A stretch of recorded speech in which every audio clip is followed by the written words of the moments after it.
कि 33 साल इन्हीं दो भाइयों की सरकार रही और आर्थिक स्थिति अगर सवर्णों की भी इतनी खराब है तो आप दलितों और अति पिछड़ों और पिछड़ों की बात आप समझ, दूसरे राज्यों के दलित जातियों से, अनुसूचित जातियों की आर्थिक स्थिति से भी बेहद खराब है, तो आपके भी परफॉर्मेंस पर सवाल तो उठता है। देखिए, चुनाव 24 में जब होगा, 25 में जब चुनाव होगा तो आपको दिख जाएगा। तो नीतीश कुमार जी के जो प्रवक्ता हैं, बड़बोले प्रवक्ता, उन्होंने जिस तरह से जारी किया, इसका मतलब है कि आंकड़े जदयू के कार्यालय में बैठ करके बनाए गए हैं। नमस्कार, हमारा नाम है समरीन और आपने देखना शुरू कर दिया है लाइव सिटीज। देखिए, बिहार सरकार ने जैसे ही जातीय गणना के आंकड़ों को सार्वजनिक किया, वैसे ही इसको लेकर सियासत भी खूब गर्मा गई है।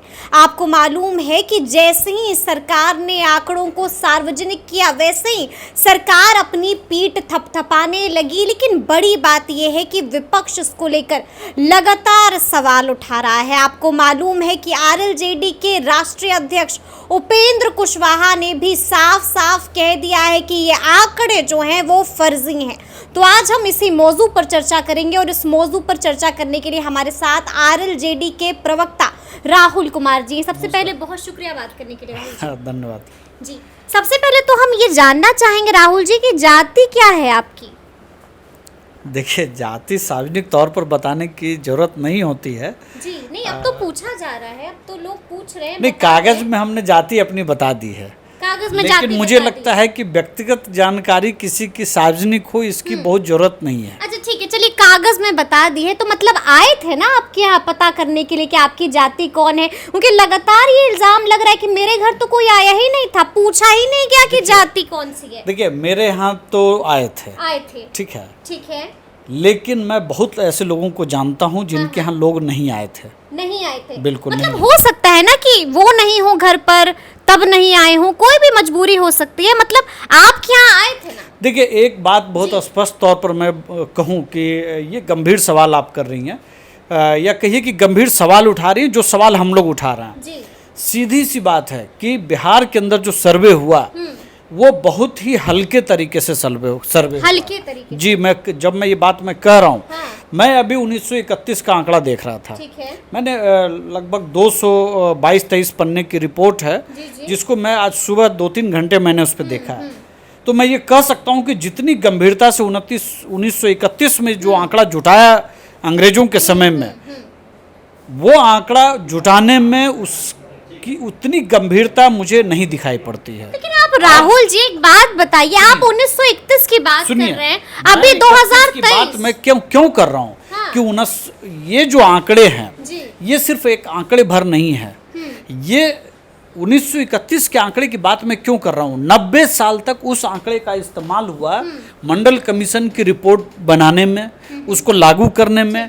जो सामाजिक तौर पर जो पिछड़ापन था, जो आर्थिक तौर पर जो पिछड़ापन उस रिपोर्ट के अंदर जो जातियों के साथ साथ दिखाई पड़ा, उसके आधार पर 90 साल तक, चाहे बिहार की सरकार हो, चाहे वो यूपी की सरकार हो, चाहे वो तमिलनाडु की सरकार हो या केंद्र की सरकार हो, इन तमाम सरकारों ने उन्हीं आंकड़ों का इस्तेमाल किया। इसका मतलब ये है कि अगर उस वक्त जो आंकड़े कहीं गड़बड़ी रही होगी तो आपको और हमको नहीं पता चलेगा, लेकिन उन नीतियों को लाने में उन आंकड़ों का आधार बना तो कहीं न कहीं उसका असर दिखाई पड़ा होगा नीतियों में।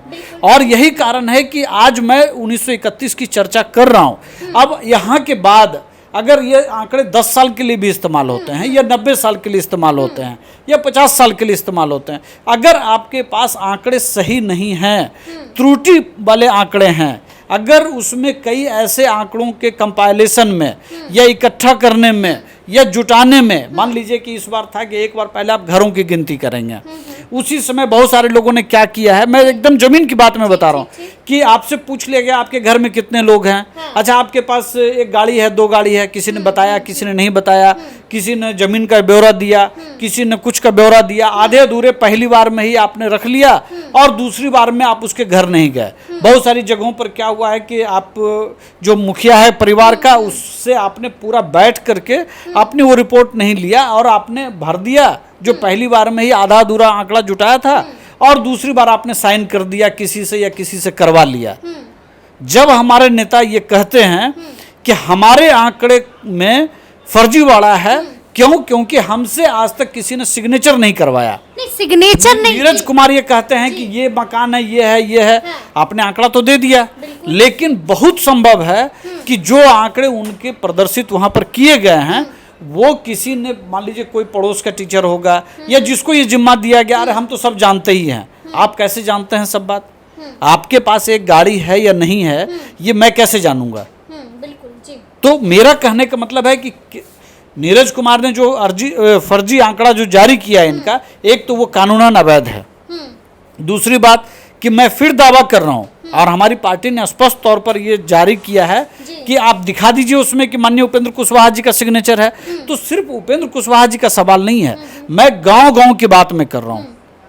मैं अभी यहाँ पर एक व्यक्ति मौजूद है, उसने मुझसे ये बात कही कि मेरे घर में नहीं आया था। अच्छा।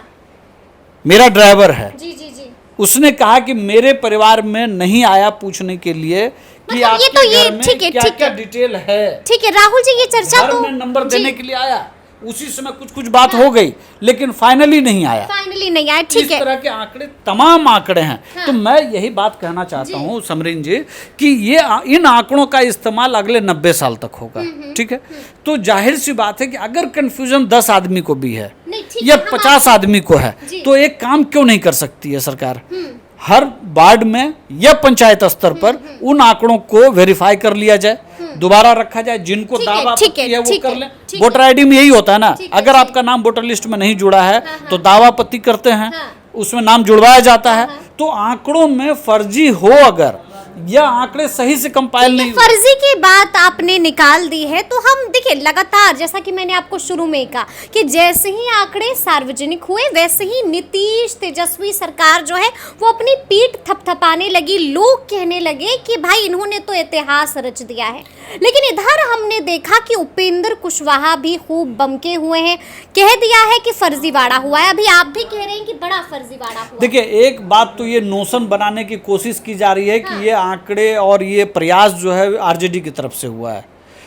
सच्चाई ये है कि जिस वक्त एनडीए की सरकार थी, जिस वक्त हम लोग जदयू में थे, उस वक्त हमारे नेता माननीय उपेंद्र कुशवाहा जी ने इस पर जोरदार वकालत की थी।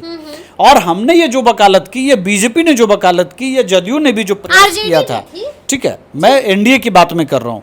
एनडीए ने ये प्लान लेकर के आने का फैसला किया, अच्छा, आरजेडी ने सहयोग किया। मतलब लेकिन आज ये बताने की कोशिश हो रही है कि आरजेडी ने ही सब कुछ किया है। हाँ। ये बिल्कुल नहीं है। ये पूरा अच्छा, ठीक है, तरीका, ये जो मॉडल अपनाया गया था, ये एनडीए ने दिया था। मतलब आप ये कह रहे हैं कि आरजेडी हाईजैक करने की आज की तारीख में नीतीश कुमार जी समर्पित हो गए हैं लालू परिवार के सामने, और कुर्मी है, कुशवाहा है, धानुक है, अति पिछड़ा की कई जातियां हैं, भूमियार हैं, मुसहर हैं, कई जातियों के उप जातियों को अलग अलग जाति गिना गया। क्यों गिना गया? ये जादवों के साथ क्यों नहीं हुआ? मैं 31 का आंकड़ा मैं देख रहा था, जादव की कुछ जातियों को एक साथ गिना गया है, लेकिन 3-4 और उपजातियां थी जिनको अलग अलग गिना गया। इस बार उन सभी को एक साथ गिना गया। तो ये जो तरीका अपनाया गया, कहीं ना कहीं मुझे लगता है कि नीतीश कुमार जी अपनी सत्ता बचाए रखने के लिए एक खास समाज के प्रति समर्पित हो गए हैं। ठीक है, लेकिन एक बात बताइए कि कुशवाहा जी तो बेहद नाराज थे, साफ साफ कह दिया कि फर्जीवाड़ा हुआ है भाई। लेकिन आप देखिए ना कि अगर हम कुशवाहा जाति की बात करें, उनकी आबादी की बात करें तो 4 कुछ है। लेकिन अगर हम राजपूतों की बात करते हैं, अगर हम भूमियारों की बात करते हैं, तो सबसे ज्यादा है कुशवाहा आबादी।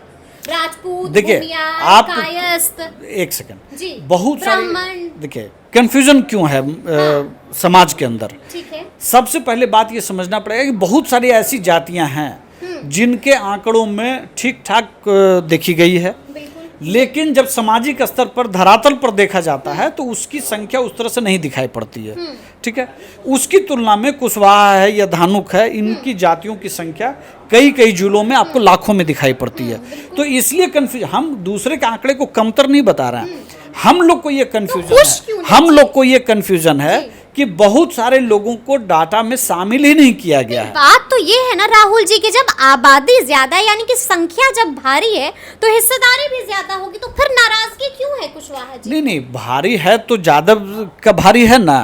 तो नीतीश कुमार जी सबसे पहले गद्दी छोड़ दें। अच्छा। और तेजस्वी जी को मुख्यमंत्री बना दें। अच्छा। वो तो कह रहे हैं ना कि जिसकी जितनी संख्या, हम तो ये कह रहे हैं पिछड़ों और अति पिछड़ों को भागीदारी क्यों नहीं दे पाए। 33 साल ही इनकी सत्ता इनकी है, आपने आर्थिक आंकड़े क्यों नहीं जारी किए? आर्थिक आंकड़े कह रहे हैं, नीतीश कुमार ने भी कहा है नहीं, कि जारी हो जाएगा। सुनिए समरीन जी, नवंबर तक हो समरीन जी, आप जब नौकरी करती हैं तो क्या 50% वेतन आज मिलता है और 50% वेतन 10 दिन बाद मिलता है? आपने कहा कोर्ट में कि सामाजिक आर्थिक सर्वे हम करेंगे, सामाजिक आंकड़ा आपने जारी कर दिया राजनीतिक लाभ लेने के लिए। आर्थिक सर्वे आपके विपक्ष में जा रहा है। आपने 33 साल दोनों भाइयों की सरकार रही, 33 साल में आपने पिछड़ों, अति पिछड़ों और दलितों के लिए ऐसा क्या किया? आपको मैं बताऊं, PLFS एक आंकड़ा जारी करती है सरकार, वो लेबर सेक्टर का जो है वो है, उसके आंकड़े ये बताते हैं कि बिहार के सवर्णों की जो कुल जो आर्थिक स्थिति है वो तेलंगाना, केरल, तमिलनाडु, आंध्रा और पंजाब के दलितों से भी खराब है।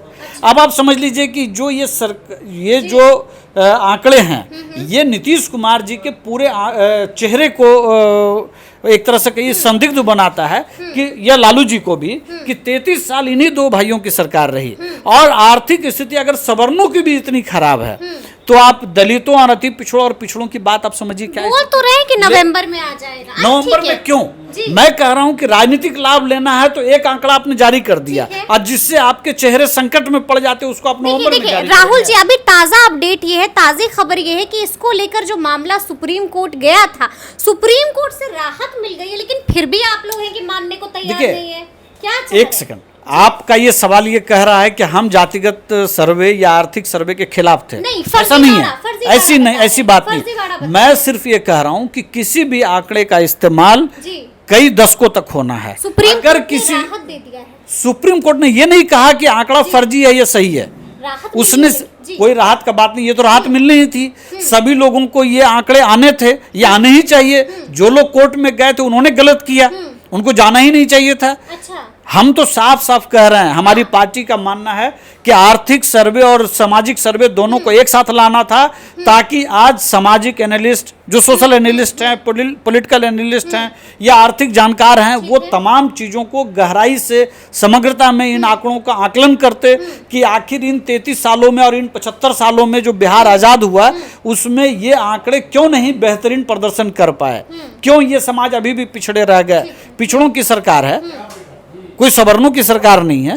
आपने 33 साल पिछड़ों और अति पिछड़ों महादलितों की सरकार बनाई है, फिर भी अगर उनकी आर्थिक स्थिति दूसरे राज्यों के दलित जातियों से, अनुसूचित जातियों की आर्थिक स्थिति से भी बेहद खराब है तो आपकी भी परफॉर्मेंस पर सवाल तो उठता है। एक आखिरी सवाल राहुल जी आपसे, आपको लगता नहीं है कि नीतीश तेजस्वी ने जो चाल चली है या जो मास्टर स्ट्रोक खेल दिया है वो भारी पड़ जाएगा आप लोगों पर? देखिए, चुनाव 24 में जब होगा, 25 में जब चुनाव होगा तो आपको दिख जाएगा।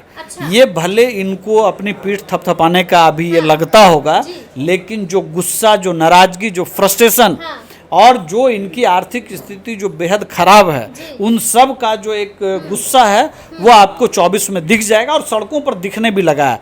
धानुक समाज, कुशवाहा समाज, भूमियार समाज, दलितों में बहुत सारी जातियों का, अति पिछड़ी में कई जातियों का। और आप हमारी बात छोड़ दीजिए, जदयू के सांसद हैं सुनील कुमार पिंटू, उन्होंने बहुत गंभीर सवाल इस सर्वे पर उठाया है। हमारी बात छोड़ दीजिए ना, जदयू जो खुद की सरकार है उनके आंकड़े ये बता रहे हैं, उनके लोग बता रहे हैं कि ये आंकड़ा फर्जी है। और जिस तरह से नीरज जी ने आंकड़े जारी किए हैं, जब आंकड़े जारी किए गए थे तो उसमें स्पष्ट तौर पर था कि इसको कोई भी नहीं जारी कर सकता है, कोई भी लीक नहीं कर सकता। तो नीतीश कुमार जी के जो प्रवक्ता हैं, बड़बोले प्रवक्ता, उन्होंने जिस तरह से जारी किया, इसका मतलब है कि आंकड़े जदयू के कार्यालय में बैठ करके बनाए गए हैं। अच्छा, ये बड़ा आरोप लगा रहे हैं। बिल्कुल ये आरोप है। आखिर तब एक बात बताइए, नीरज जी को कहां से आंकड़ा मिला? नीरज कुमार जी सरकार हैं, एक पार्टी के प्रवक्ता है ना, सरकार के प्रवक्ता तो नहीं है, कोई आधिकारिक PRO तो है नहीं। आखिर उनके पास कहां से आंकड़ा आया? इसका जवाब तो नीरज जी को देना पड़ेगा। आप ये कह रहे हैं कि आप देना पड़ेगा ना।